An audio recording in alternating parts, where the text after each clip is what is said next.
오늘 수요예배에 함께 보실 성경 말씀 신약성경 누가복음 24장 28절에서 35절까지 말씀입니다.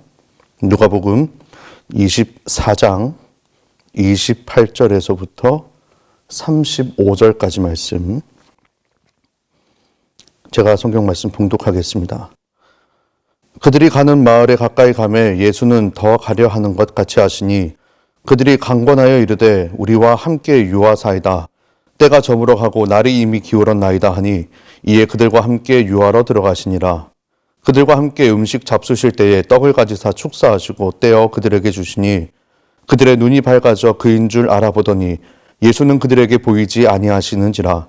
그들이 서로 말하되 길에서 우리에게 말씀하시고 우리에게 성경을 풀어주실 때에 우리 속에서 마음이 뜨겁지 아니하더냐 하고 곧 그때로 일어나 예루살렘에 돌아가 보니 11 제자 및 그들과 함께한 자들이 모여 있어 말하기를 주께서 과연 살아나시고 시온에게 보이셨다 하는지라. 두 사람도 길에서 된 일과 예수께서 떡을 떼심으로 자기들에게 알려지신 것을 말하더라. 아멘. 우리는 지금 주님의 부활을 맞이한 지 벌써 2주의 시간을 흘려보내고 있습니다. 코로나 시국의 장기화는 당연하게 이때까지 해오던 것을 당연하지 못하게 만들어버렸습니다.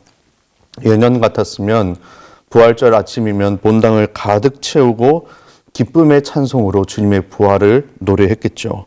할렐루야 성가대의 부활절 칸타타는 하나님께서 음악이라는 너무나 좋은 선물을 우리에게 주셨다는 사실을 다시 한번 기억하는 시간이었을 것입니다. 그리고 함께 나누는 점심 만찬은 예수님께서 죽음 직전 그리고 부활 직후 그 외에 그의 사역 전체를 통해서 보여주셨던 식탁 교제의 소중함을 다시 한번 기억하는 시간들이었겠죠. 하지만 이제는 서로 조심하면서 소수의 인원들만 모일 수밖에 없게 되었고 때로는 물리적 거리가 정서적 거리로 느껴질 정도로 우리의 마음이 움츠러들 때도 있게 되었습니다. 코로나 시국 가운데에서 교회의 중요한 절기를 하나씩 보내면서 문득 작년 송구영신 예배를 드릴 때가 생각이 났어요. 때는 확진자 숫자가 급증해서 최소 인원 말고는 예배를 드릴 수 없을 때였습니다. 그리고 교역자들 최소의 인원만 모여서 영상을 준비하면서 예배를 드렸던 때였죠. 다시금 떠오르는 새로운 해와 희망의 광명을 사람이 아무도 없는 텅 비어있는 본당에서 맞이할 수밖에 없었던 그때, 예전 같았으면 예배 후에 담임 목사님의 축복 기도를 받기 위해서 본당 한가운데 통로에 많은 사람들의 줄이 이어져 있었겠지만 공허함만이 남아있는 예배 후에 본당에 쭈뼛쭈뼛 아내의 손을 붙들고 우리라도 목사님께 기도를 받자 하고 나아가서 담임 목사님께 기도를 받았던 때가 기억이 납니다. 머리에 안수해 주신 목사님의 손이 좀 더 힘이 들어갔다고 느껴졌던 건 목사님의 축복 기도가 평소보다 좀 더 길고 간절했던 기도라고 생각했던 건 아마 착각이 아니었을 것입니다. 새로운 태양을 바라보며 희망의 찬양을 불러야 했지만 마치 예수님이 부활하기 전 무덤 속에 계셨던 3일의 시간을 경험하는 듯한 시간을 보내야만 했습니다. 그럼에도 불구하고 새로운 해는 다시 떠올랐습니다. 그리고 4개월이라는 시간이 금세 지났고 주님은 부활이라는 새로운 세상을 다시금 열어주셨습니다. 코로나로 온 세상이 멈춰 있다고 느껴질 때에도 주님은 항상 우리 속에서 일하고 계셨던 것이죠. 그렇기 때문에 우리가 아직은 코로나 시국을 끝내지 아니하시는 하나님의 뜻을 알 수는 없지만 그럼에도 끊임없이 역사하시고 일하시는 주님을 찬양하고 예배해야만 합니다. 그것이 바로 구원받은 자로서의 의무이자 축복이기 때문입니다. 부활과 더불어 열린 새 아침은 창조의 첫날을 밝히던 그 빛으로 충만했습니다. 세상의 어떤 어둠도 삼킬 수 없는 그 빛. 지금도 여전히 절망의 시간을 보내는 이들이 많이 있지만 부활의 빛이 그들 속에 깊이 스며들 때 그들은 어둠의 자리를 떨치고 일어나 부활의 새 노래를 부를 수 있게 될 것입니다. 그럼에도 불구하고 지금 우리가 해맑게 그저 부활의 기쁨을 노래할 수는 없습니다. 여전히 끝나지 않은 코로나로 인해 고통과 어려움 가운데 있는 이들의 신음소리가 여전히 우리 귀에 들리기 때문이죠. 그리고 4월은 의외로 참 기억할 것이 많은 달입니다. 4월 11일은 대한민국의 임시정부가 수립되었던 날입니다. 일제치하 고통 가운데에서 자주적인 독립을 위해 만들었던 대한민국 최초의 정부였습니다. 그리고 이 날이 오기까지 피 흘렸던 수많은 우리의 선조들이 있었음을 기억합니다. 그 안에는 우리의 신앙의 선조들 또한 대거 포함이 되어 있음을 잊지 말아야 합니다. 4월 19일은 우리나라 최초의 민주화 운동이 벌어졌던 날입니다. 여전히 청산되지 않았던 친일파의 잔재와 전쟁 직후 진행되었던 독재 정권에 대한 항거였습니다. 이에 대한민국의 민주주의를 꿈꿨던 수많은 대학생들과 시민들은 거리로 나와 희생될 수밖에 없었습니다. 지금 이 순간 미얀마 사태를 직접 보고 있노라면 만약 우리에게 민주화 운동이라는 그리고 그것을 위해서 희생되었던 많은 사람들의 목숨이 없었다면 지금 우리가 누리고 있는 당연한 것들을 과연 누릴 수 있었을까 하는 위기감과 감사함이 들게 됩니다. 분명 이 땅의 민주주의는 하나님께서 우리 민족에게 주신 선물인 줄로 믿습니다. 그리고 어느새 점점 기억 속에서 흐릿해져가는 4월 16일, 바로 세월호 침몰 사고가 있었던 날입니다. 시간은 벌써 흐르고 흘러서 7주기가 되었습니다. 부끄럽게도 저는 점점 희생자들을 추모하기를 피곤해했었고 올해에도 이 날이 오기까지 전혀 기억하지 못하고 있었습니다. 하루하루를 살기에 바빴다고 말한다면 과연 핑계가 될 수 있을까요? 아마 사람들에게는 핑계거리가 될 수 있을지 모르겠지만 하나님 앞에서 이것은 핑계가 되지 못할 것입니다. 왜냐하면 주님의 부활은 코로나로 희생되었던 사람들, 그리고 고통에 처한 사람들, 일제의 탄압과 전쟁, 그리고 민주화의 운동으로 목숨을 잃은 사람들, 아무 죄 없이 억울하게 바닷속에 침몰된 희생자들과 그 가족들을 위한 것이었기 때문입니다. 부활은 생명을 죽이고 파괴하고 유린하는 세력에 대한 하나님의 부인 또는 거절이었습니다. 하나님은 죄에 가득 찬 세상과 권력자들이 폭력적인 방법으로 예수님을 죽여버렸고 그런 예수님을 다시 살리심으로 인해 세상 곳곳에서 억울하게 죽음으로 내몰리고 있는 사람들에게 희망을 심어주셨습니다. 지금 우리에게 희망이 있는지 한번 여쭤보고 싶습니다.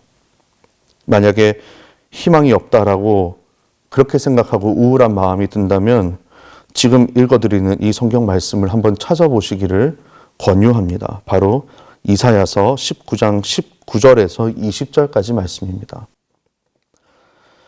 그날에 애굽 땅 중앙에는 여호와를 위하여 제단이 있겠고 그 변경에는 여호와를 위하여 기둥이 있을 것이요 이것이 애굽 땅에서 만군의 여호와를 위하여 징조와 증거가 되리니 이는 그들이 그 압박하는 자들로 말미암아 여호와께 부르짖겠고 여호와께서는 그들에게 한 구원자이자 보호자를 보내사 그들을 건지실 것임이라. 아멘. 제단 하나, 불기둥, 돌기둥 하나는 비록 보잘것 없어 보이겠지만 새 날을 기다리는 이들에게 이것은 희망의 징표가 되는 법입니다. 그리고 하나님께서는 그 시기를 참고 견디는 자들에게 여전히 희망의 불빛을 바라고 있는 자들에게 한 구원자이자 보호자를 보내시고 우리를 건지실 것이라 약속하고 계십니다. 그렇게 주님은 부활의 존재로 희망의 존재로 여전히 우리 가운데 계십니다. 오늘 본문은 너무나 잘 알려진 말씀이죠. 두 나그네가 예루살렘에서 30리쯤 떨어진 엠마오를 향해 터덜터덜 걸어가고 있을 때였습니다. 한 사람의 이름은 글로바라고 하는데 다른 사람의 이름은 알 수가 없습니다. 그들은 먼 길을 걸어가면서 자기들이 그동안 겪었던 일들에 대해서 이야기를 하고 있었어요. 그때 예수님께서 슬며시 그들 곁에 다가가서 함께 걸으셨습니다. 그러나 그들은 예수님을 알아보지 못했죠. 예수님께서는 그들에게 무슨 일이 있었느냐고 짐짓 물으셨고, 글로바는 자기가 경험했던 나사렛 예수에 대한 이야기를 꺼냅니다. 그분이 얼마나 말씀과 행동에 힘이 있었는지, 그분과 더불어 도래할 새로운 세상에 대한 희망이 유대인들 사이에서 얼마나 확산되었는지. 하지만 십자가 죽음으로 인해 그 모든 희망이 불거품처럼 꺼져버렸는데, 예수를 따르던 여인들 가운데에서는 그가 다시 살아났다는 황당한 이야기를 하고 있다는 말들을 들려주었습니다. 그때 주님은 아직도 깨닫지 못한 그들에게 성경을 풀어서 설명해 주시면서 그리스도가 고난을 겪고 영광에 들어가게 된다는 이야기를 들려주셨습니다. 그리고 어두웠던 두 제자의 마음에 서광이 깃들기 시작했습니다. 마을에 가까이 이르렀을 때 그들은 예수님을 자기의 집으로 초대했습니다. 예수님은 그 초대를 기꺼이 받아들였고 함께 음식을 드실 때에 빵을 들어서 축복 기도를 드리고 떼어서 그들에게 주셨습니다. 초대받은 사람이었지만 마치 집 주인처럼 행동하셨던 것이죠. 그제서야 두 제자들의 눈이 열려서 예수님을 알아보게 되었지만 예수님은 그들에게서 호련히 모습을 감추게 되었습니다. 놀라운 일을 경험한 이 두 사람은 예수님이 자기들에게 말씀을 풀어 설명하실 때에 자기들의 마음이 뜨거워졌다는 것을 기억하고 다시 일어나 예루살렘으로 향했습니다. 제자들이 있는 곳에 이르렀더니 제자들이 벌써 부활하신 예수님에 대해서 대화를 나누고 있었어요. 그래서 그들도 옳다구나 하고 제자들의 모임에 함께해서 자기들이 만났던 예수님에 대한 이야기를 꺼내기 시작했습니다. 오늘 이 이야기에서 우리가 주목해야 할 몇 가지가 있습니다. 바로 첫 번째로는 부활하신 주님은 낙심한 이들을 찾아오신다라는 것이죠. 복음서에는 부활의 첫 증인들이 여인들이었다라고 이야기합니다. 누구보다도 깊이 주님을 사랑했던 사람들, 그렇기 때문에 그분의 죽음을 차마 받아들일 수 없었던 이들에게 주님은 제일 먼저 자신의 모습을 드러내 보이셨습니다. 그런 후에 남자 제자들에게 나타나신 것이죠. 당시의 관습은 여성들이 법정의 증인이 되기에는 부적합하다고 여겨졌습니다. 그럼에도 불구하고 복음서 기자는 여성들을 부활의 증인들로 내세우는 데에 주저함이 없습니다. 우리는 무덤 앞에서 울고 있는 여인들에게서 자식의 죽음을 애통해야 하는 온 세상의 어머니들의 모습을 볼 수 있습니다. 대한민국의 독립을 위해서 그리고 전쟁통 속에서 민주화 운동을 하다가 또 차가운 바다 속에서 목숨을 잃은 모든 이들의 어머니. 주님은 지금 바로 이런 이들 곁에 다가와 길을 함께 걷고 계십니다. 두 번째로는 저는 글로바 일행이 낯선 이와 더불어 예수님에게 품었던 자기들의 기대와 좌절에 대한 이야기를 나누었다라는 것에 주목합니다. 예수님은 그들과 함께 걸어가시면서 성경을 바탕으로 한 진리를 깨우쳐 주셨습니다. 그때에 그들의 마음이 뜨거워졌다라는 것이죠. 오늘 지금 우리의 마음을 뜨겁게 하는 것이 과연 어떤 것인지 묻고 싶습니다.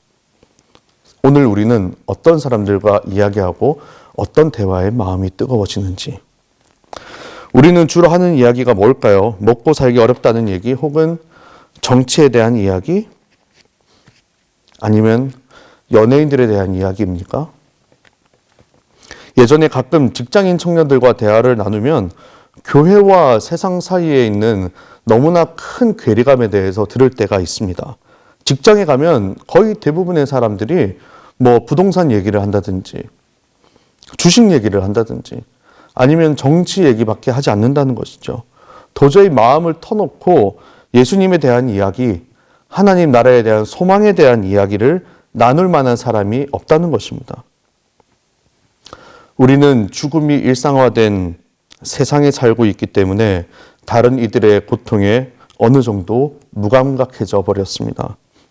우리나라만의 고유어인 갑질이라는 단어를 간혹 뉴스에서 본다 하더라도 우리는 잠깐 분노하고 말지만 곧 잊어버리고 자신의 일상에 몰두하게 됩니다. 힘 있는 사람들이 약한 사람들에게 모멸감을 안겨주고 그들의 존엄성을 박탈하는 세상에서 하나님의 진리에 대해 말한다는 것은 어리석은 것처럼 보입니다. 그러나 우리는 자꾸만 우리가 진정으로 살고 싶은 세상의 꿈에 대해서 이야기해야 합니다. 하나님께서 예수 그리스도를 통해서 보여준 새로운 세상에 대해서 우리는 끊임없이 꿈꾸고 이야기할 수 있어야 한다는 것입니다. 세 번째로, 낯선 사람을 자기 공간에 맞아들이고 음식을 함께 나눌 때에 새로운 세상이 시작된다는 것을 기억해야 합니다. 우리는 잘 아는 사람이 아니면 모두를 잠재적인 적으로 여겨야 한다는 이야기를 거듭 듣고 있는 세상 속에서 살아가고 있죠. 낯선 사람들이 나를 해칠지도 모른다는 공포 가운데에서 늘 살아가고 있는 것입니다. 코로나 시국으로 인해서 낯선 사람들에 대한 경계는 한층 더 강화되었습니다. 하지만 오늘 이야기는 낯선 사람들이야말로 우리의 닫힌 문을 열어주는 사람임을 일깨워줍니다.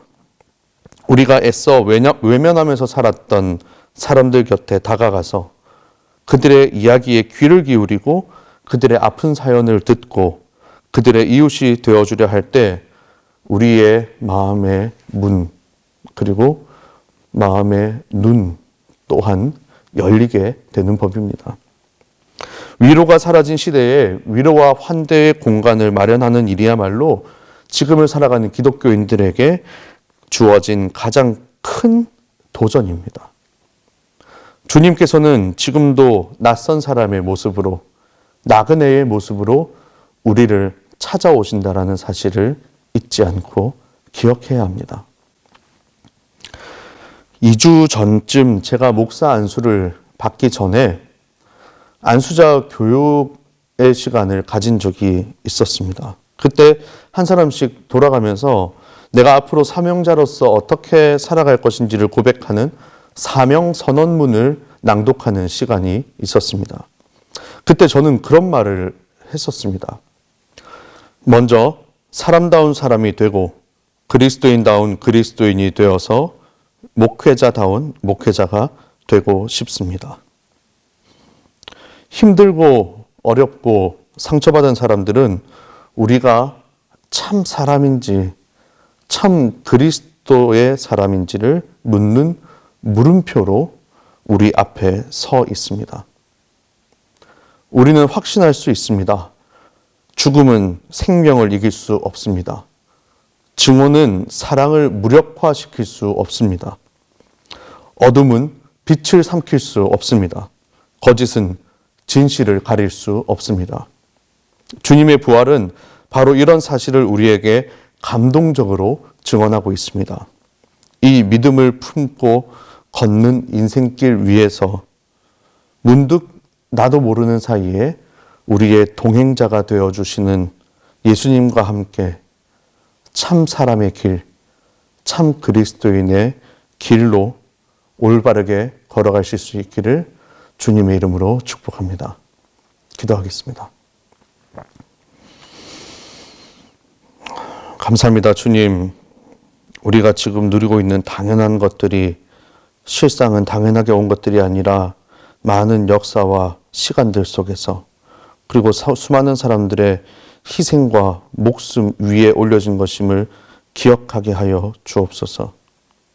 그래야 해서 주님, 우리에게 주신 이 축복의 무게를 다시 한번 깨닫게 하여 주시고 우리들 또한 그리스도의 축복을 흘려보내는 주의 통로로서 이웃들을 섬기며 많은 사람들에게 복음을 전하며 그들에게 도움의 손길을 건넬 수 있는 참 사람다운 사람, 참 그리스도인다운 그리스도인으로 살아갈 수 있도록 주님 우리와 함께하여 주시옵소서. 언제 끝날지 모르는 이 코로나 전국 가운데에서 다시 한번 힘을 낼 수 있도록 도와주시고 여전히 세상을 섭리하시면서 일하고 계시는 하나님을 믿고 신뢰함으로 그분을 따라갈 수 있는 귀한 사명자로서의 삶을 살아갈 수 있도록 주님 우리와 함께하여 주시옵소서. 감사드리며 예수님의 이름으로 기도드렸습니다. 아멘.